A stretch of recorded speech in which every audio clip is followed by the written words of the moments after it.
Magandang araw ho sa inyong lahat. Ako si JDB uli, ang inyong abang lingkod. Pag-usapan natin itong naging tugon ni VP Sara dun po sa interview at paglalabas ng hinanakit nito ni First Lady. Okay? Ayan, nakikita nyo dyan sabi ko, VP Sara nagpakumbaba kay FL. Yan. Pero binira ng fake info ang gobyerno. Aba, matindi ha. Pakinggan nyo muna itong sabi niya.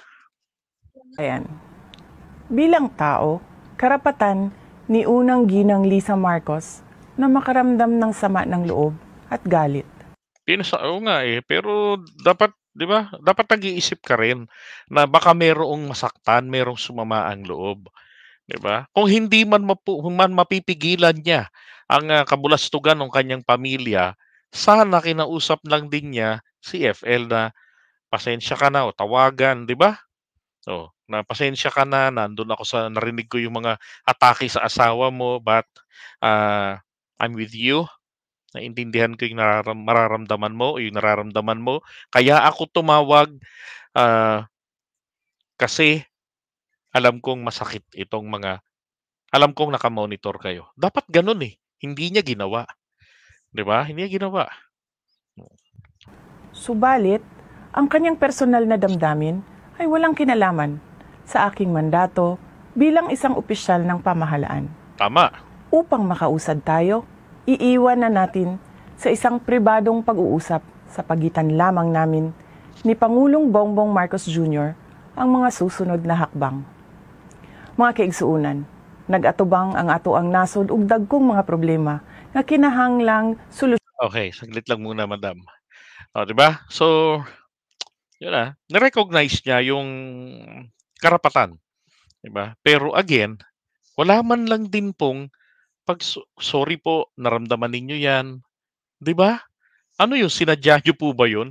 Hindi kasi normal lang naman po ito, Kung alam niyo kayo po ay, nag-cause ng, sakit ng kalooban sa isang tao, 'di ba? Mainam na pagpaumanhinan niyo na po, um, para public apology gano'n. Because yung ginawa niya sa ilang mga events na ininsulto niya ang presidente, yung pagbigay niya ng pulburon sa bata by mentioning nakaka-addict ito, and then pulburon na alam naman natin ginagamit yan ng La Maharlika na pang-insulto sa pangulo at maging sa first lady, 'di ba? Tapos pagpunta pa niya roon nung March 12 sa tangkang paglusob sa Malacanang, ang dahilan dahil ang kaibigan si Kibuloy, di nga sila sinipot ni Kibuloy, haliw. 'Di ba? So napaka-insensitive. Magsalita, magbasa lang rito, akala mo hindi makabasag pinggan. 'Di ba? Sabi nga diyan mahusay sa pagpaparinig. Ngayon ito naman yung kanyang tirada sa gobyerno. Mga kaigsuunan, nag-atubang ang ato ang nasod ug dagkong mga problema nga kinahanglang solusyonan sa gobyerno. Dapat ay nakatutok tayo sa pagtugon sa mga suliraning hinaharap ng ating bansa. Patuloy ang pagtaas ng presyo ng pagkain at iba pang mga bilihin. Okay, alam niyo itong ganitong patuloy ng pagtaas ng ganyan, tanong nga bukod sa langis na hindi naman talaga nating makokontrol, ah, ano pa ba ang mga tumaas ang presyo ngayon? Sige nga, 'di ba ang Marcos administration nagawan nila ng paraan na mapababa ang ating inflation. Nakokontrol nila, 'di ba? Ang tanong, updated ba talaga si Inday o talagang asa lang dun sa prompter, sa script na kanyang binabasa? At ito ay mas nagpapahirap pa sa dinaranas na gutom o kawalan ng sapat na pagkain ng mahihirap nating kababayan. Uy, hindi lahat Hindi lahat. Marami tayong kababayan diyan, mga katulad naming mahihirap. Nakakapagpa-reband pa, nakakapagsugal pa, may internet sa bahay, may kuryente. Masyadong generalize nito ni Sarah. Isipin mo meron kang mga ganon, mga basic needs, 'di ba? Kuryente, tubig, pagkain, damit, plus yung internet na isa rin sa mga kailangan na talaga ngayon. Oh, grabe. Nagpapahirap daw eh, no? Nagbabadya rin ang kakulangan ng supply ng tubig at kuryente. O anong nagagawa ng gobyerno doon? Hmm, 'di ba? Eh mina-manage naman ng maayos yung supply, yung natitira nating mga supply ng tubig. Oh, doon sa mga dam, 'di ba? Ngayon ganito nga panahon dito lugar namin dati nung 90s, naku nagkaroon ng El Nino, pag-araw wala kang tubig. Gabi magkakaroon ng tubig, ang malas pa pagka nirarasyon. O ngayon wala. Parang normal lang eh. Humina lang ng konti yung tubig pero malakas pa rin. Oh, si Inday. Hindi, kung sa bagay sa kanila sa Davao eh napakalakas ang tubig, 'di ba? Tumatakbo sa kalsada. Habang talamak na naman ang ipinagbabawal na droga. Alam niyo, hindi naman nawala. Maswerte lang kasi talaga ang panahon ng tatay niya eh. Yung sa talamak ipinagbabawal na droga, panahon po ng pandemic. Hindi ito maitatanggi. Kahit panahon ng pandemic, panahon ng tatay niya, ang mga military police checkpoints nakakahuli po ng mga nagtutulak ng illegal na droga. Inilalagay doon, kunwari palaman sa tinapay, kunwari ito ay pandesal, tapos ang palaman pala shabu. Oh, may mga nahuhuli. Hindi naman talagang nawala ang illegal drugs noong panahon ni Digong. Marami lang namatay na mga nagtutulak nito. Dahil yun lang ang nakita nilang magandang solusyon. Na siya namang pinakinabangan ng mga hindi nila ng mga kaalyado nila sa politika, 'di ba? Oh, kasi kung totoo pong nawala yung mga illegal drugs na yun nung panahon nila, wala na hong babalik. Wala nang babalik. Kung totoo pong nawala yan, wala nang babalik. So, kung sinasabing nagbalikan yan, ibig sabihin, may mga natira. Yun bang natira, ano yung kaalyado? Supporters ba yun ng Duterte administration? Oh. At saka kita nyo naman ngayon, makaibang-kaiba doon sa war on drugs ni dating Pangulong Duterte, di ba? Tapusin na natin to. Samantala, hindi pa rin natatapos ang banta ng kriminalidad, terorismo, Banta ng kriminalidad, di ba?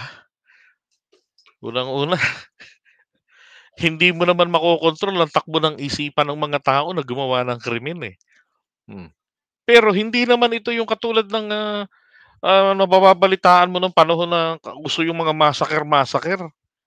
'Di ba? Ito natural may maibabalita ngayon dahil sa laki ba naman ng Pilipinas, sa dami ng tao rito. Kahit papaano sabihin natin 115 million Filipinos tayo. No. Talagang merong magaganap na krimen. Mainam na lang kung araw-araw nakikipagsuntukan si Manny Pacquiao at talagang zero crime rate tayo. My God naman, Sarah.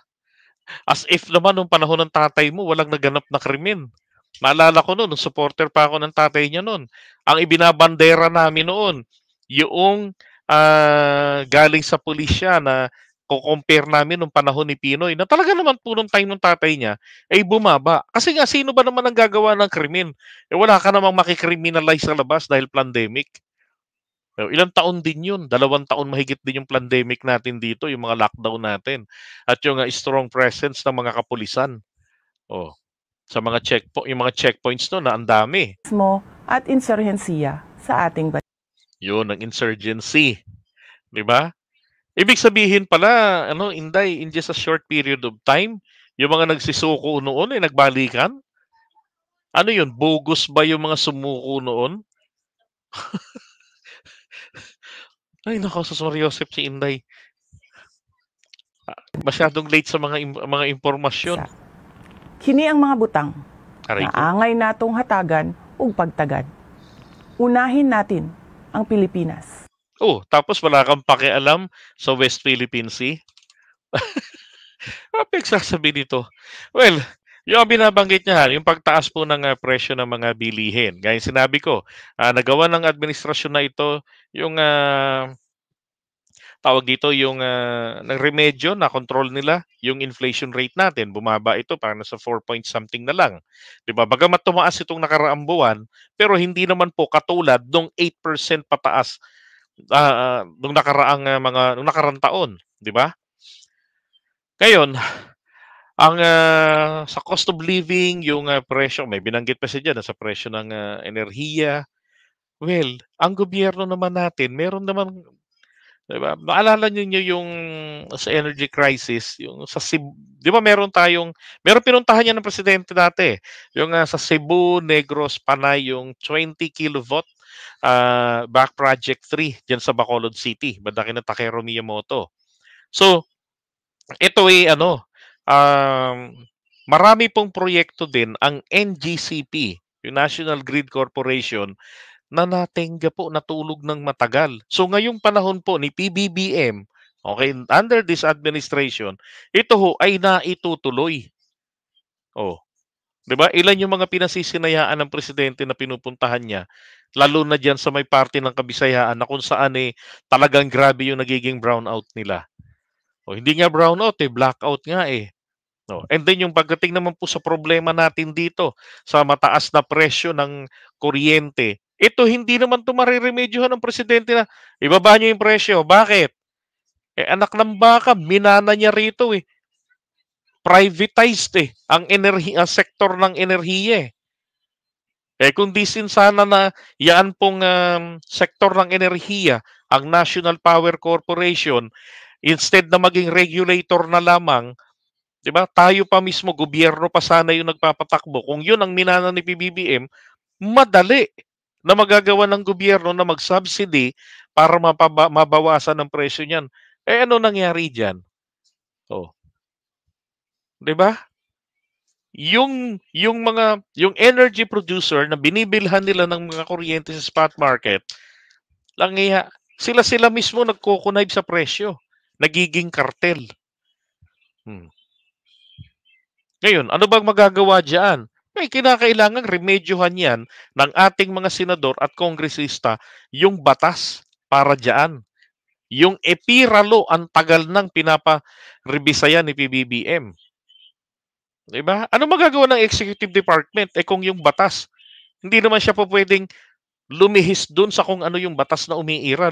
Di saglit lang yun pinadeklara na sa Korte Suprema na unconstitutional. Hmm.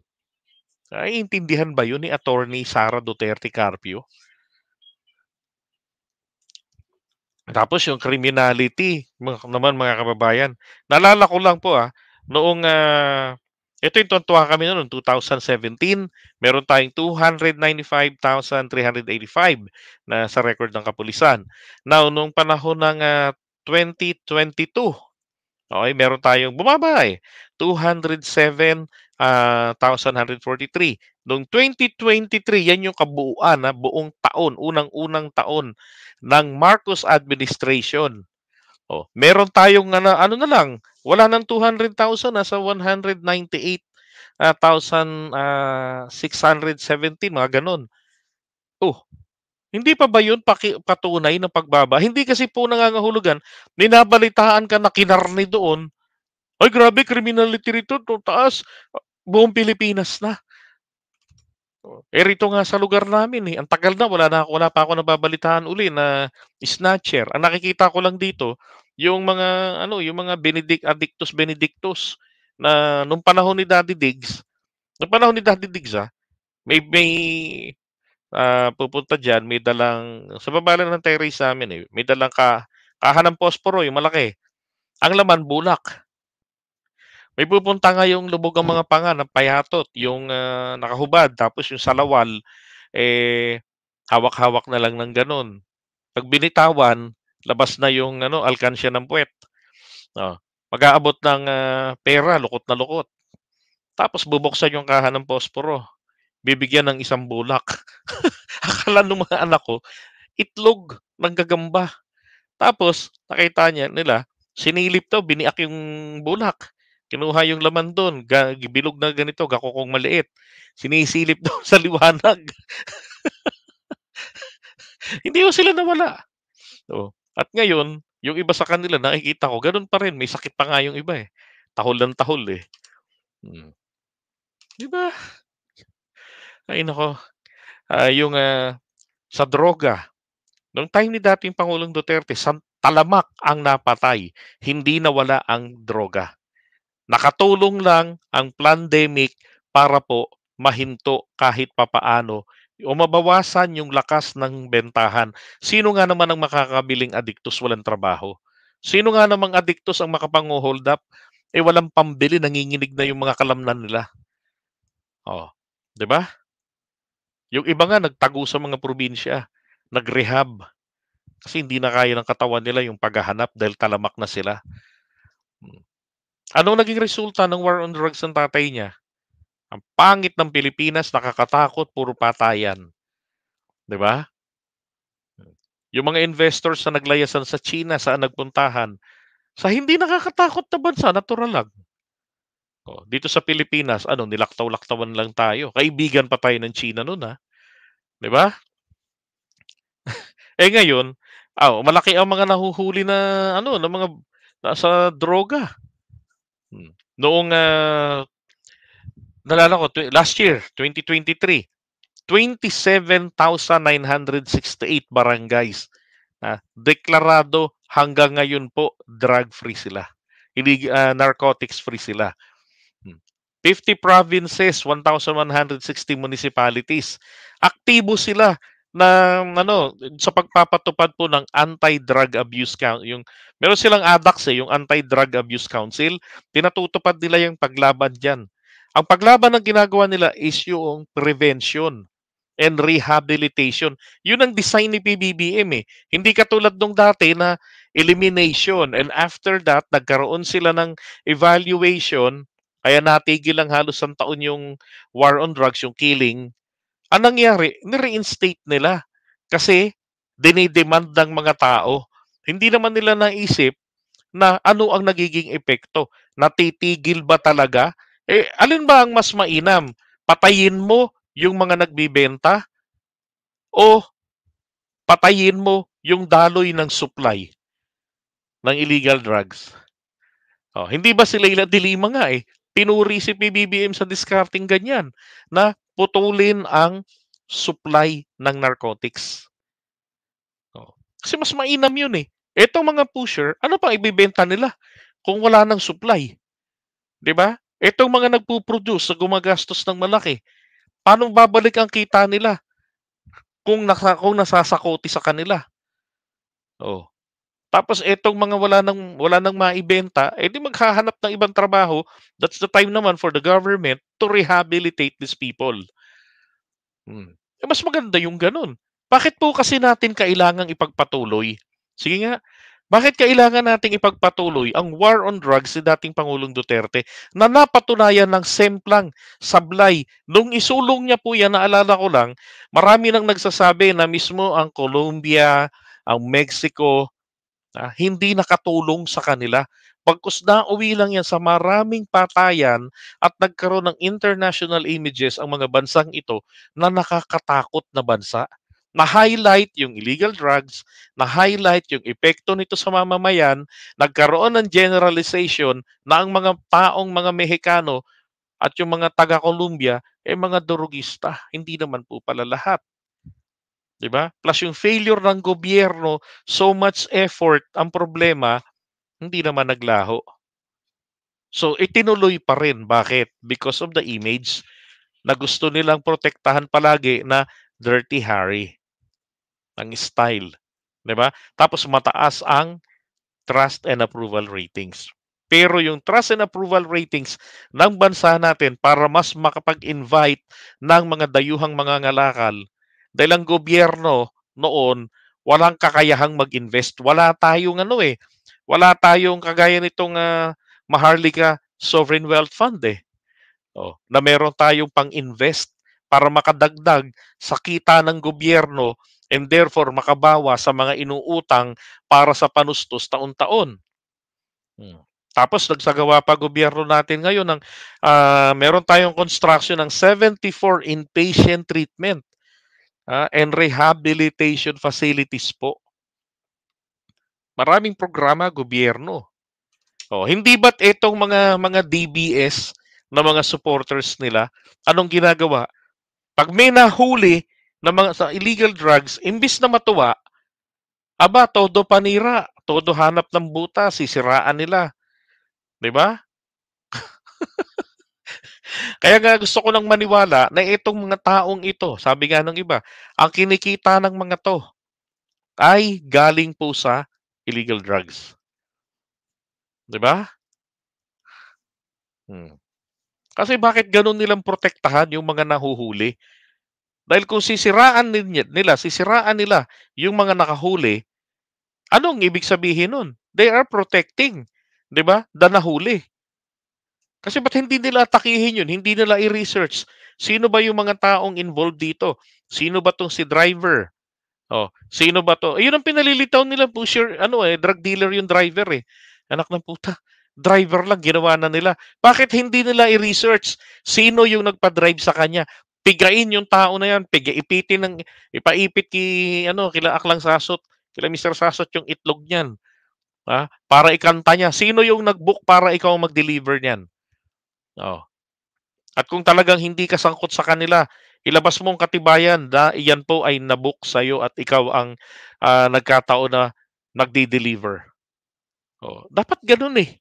Hindi yung they attack the personality of the driver. Bakit? Simple, they are diverting the attention para kung sino ba ang may-ari ng mga nahuli na to. Bagkus sa kanya na ibinabato ngayon ang sisi.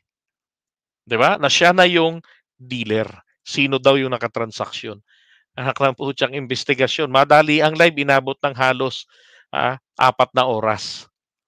Kabubutas sa naging magandang achievement ng gobyerno. Yung estimate, hindi nila kunwari naintindihan. Tuwan-tuwa sila nung nalaman nilang mababa. Binintang pa nila, kinupit daw ni PBBM yung diferensya from 13.3 billion to 9 point something.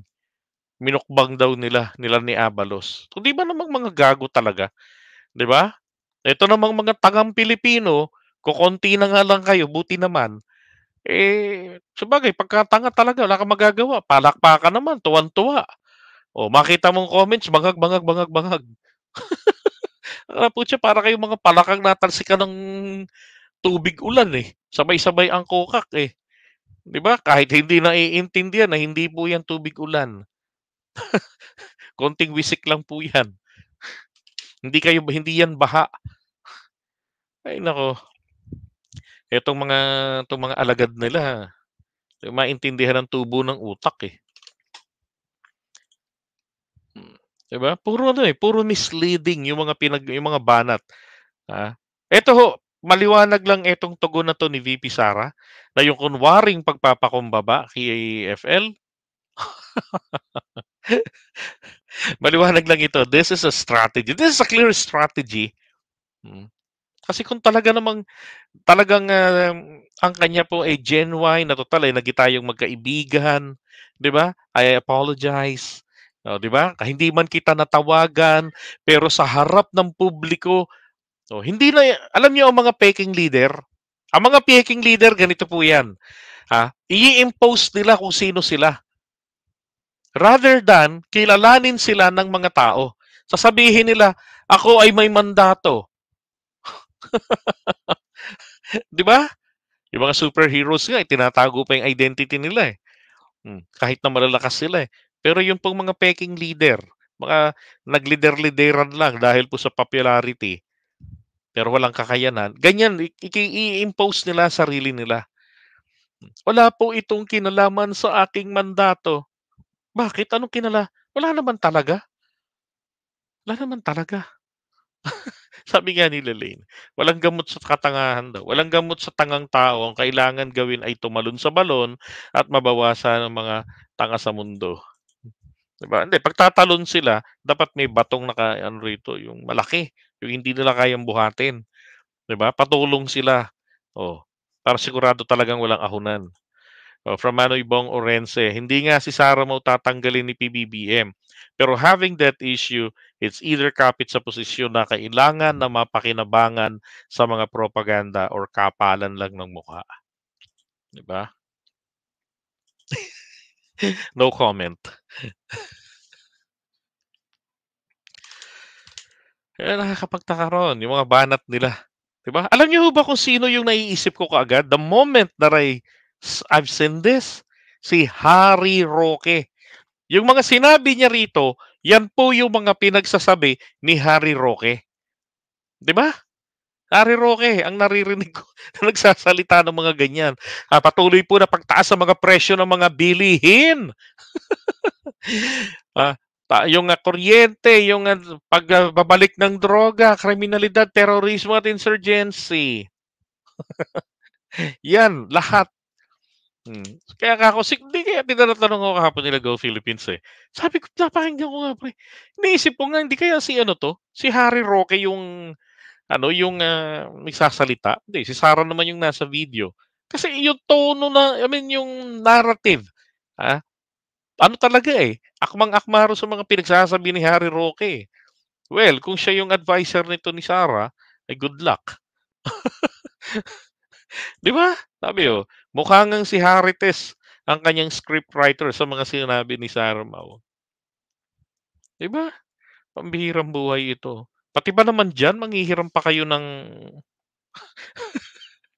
isang malaking pagkakamali for the Vice President to do that. Nagayahin ang failure ni Leni Robredo. Sorry sa mga makaleni ha, pero that's true. Yan po ang failure ni Leni. Napakaaga, kinalaban niya ang Duterte administration na napakalakas. O ano tuloy inabot niya? 'Di ba? Nginaungawan siya ng nginaungawan ni Digong. Di nawalan tuloy siya ng ng kakayanan na mapakita pa yung galing niya dun sa housing. Hmm. Ay nako. Ngayon, ginagawa naman ito ni Inday. Ano ba? Dahil wala tayong ay hindi, kayo lang pala. Wala kayong maisip na gagawin? DepEd lang po. Wag nyo nang intindihin, Diyos por Santo, wag nyo nang intindihin ang pagiging Vice President dahil Attorney Harry Roque, please be informed. Wala pong mandatong nakasulat sa Constitution natin about the Vice President.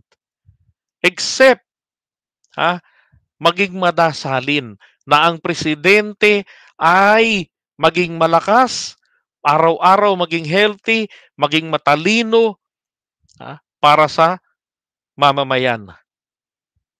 Bakit? Kasi kapag hindi na po kinaya ng presidente na ma-discharge ang kanyang tungkulin, siya po ang papalit. Kaya dapat idalangin niya na maging healthy palagi ang ating presidente.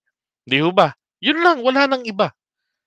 Kaya ang iisipin lang po dapat ni VP Sara, bukod sa sweldo niya sa DepEd at sa Vice President, yung trabaho lang po pang Vice President. Yun pang DepEd Secretary na lang po. Dahil ang nandoon po yung nakalagay nakasalalay ay ang kapakanan ng future generation. Parang awa nyo na. At kung hindi kaya ang trabaho, pwede naman pong mag-resign. 'Di ba? Pwede naman magbitiw sa pwesto. Graduate ng ay nako. Umatake, misleading pa. Tapos ngayon mag-uusap sila ni PBBM privately. Sipin mo yun, paano sasabihin niya kay PBBM na, "Hey Fox, I have something to tell you." Oh my goodness, VP Sara. Ay nako, iwan nga muna natin yan.